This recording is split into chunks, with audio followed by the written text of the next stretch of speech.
呢個魔術係講彼得3次不認耶穌，每不認一次，魔術師就將手上嘅紙巾撕爛一次。耶穌對門徒彼得說：你今天雞啼之前會3次不認我。彼得說：主，我一定不會。耶穌同彼得進入大祭司家中，有僕人就問彼得啦：你係咪嗰個人嘅門徒啊？彼得立刻話：我唔識佢。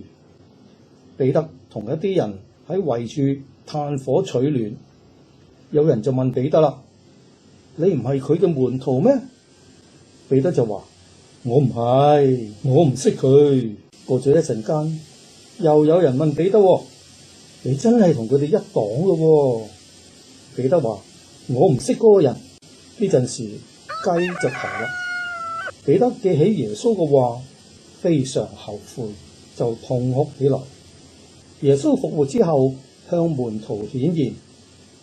有一次耶穌企喺岸邊，彼得喺漁船上遠遠見到耶穌，就不顧一切跳入海裏邊游向耶穌。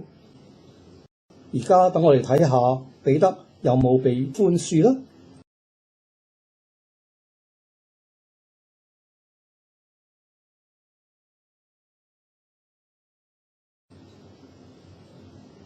一個完整嘅彼得噃。彼得後來成為早期教會嘅領袖，大膽傳道，